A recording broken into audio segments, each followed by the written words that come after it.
ରାଜ୍ୟ ସରକାରୀ କର୍ମଚାରୀଙ୍କ ପାଇଁ ବଡ଼ ଖୁସି ଖବର। 5% ବଢ଼ିଲା ମହଙ୍ଗା ଭତ୍ତା, ମିଳିବ 6 ମାସର ବକେୟା ଟଙ୍କା। ଏବେ କ'ଣ ରହିଛି ସମ୍ପୂର୍ଣ୍ଣ ଅପଡେଟ୍ଟି ଆସନ୍ତୁ ଜାଣିବା।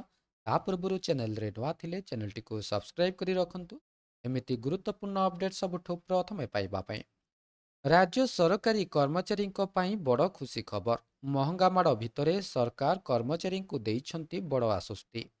ରାଜ୍ୟ ସରକାର 5% ମହଙ୍ଗା ଭତ୍ତା ବୃଦ୍ଧି କରିଛନ୍ତି।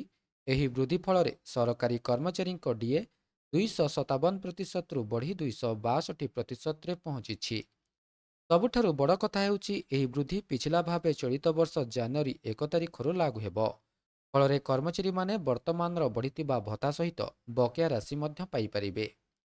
ଜାନୁଆରୀରୁ ମିଳିବ ବକେୟା ଟଙ୍କା। ଜାନୁଆରୀରୁ ଜୁନ୍ ମାସ ପର୍ଯ୍ୟନ୍ତ ବକେୟା ମହଙ୍ଗା ଭତ୍ତା ମଧ୍ୟ କର୍ମଚାରୀମାନେ ପାଇବେ। ଏହା ଫଳରେ ହଜାର ହଜାର ସରକାରୀ କର୍ମଚାରୀ ସିଧାସଳଖ ଭାବେ ଉପକୃତ ହେବେ। ତେବେ ଆର୍ଥିକ ଆଶ୍ୱସ୍ତି ମଧ୍ୟ ମିଳିଛି। ଦ୍ରବ୍ୟ ମୂଲ୍ୟ ବୃଦ୍ଧି ଓ ଜୀବନଯାପନ ଖର୍ଚ୍ଚ ବଢ଼ୁଥିବା ସମୟରେ ସରକାରଙ୍କ ଏହି ଘୋଷଣା କର୍ମଚାରୀଙ୍କ ପାଇଁ ବଡ଼ ଆର୍ଥିକ ଆଶ୍ୱସ୍ତି ଆଣିଛି।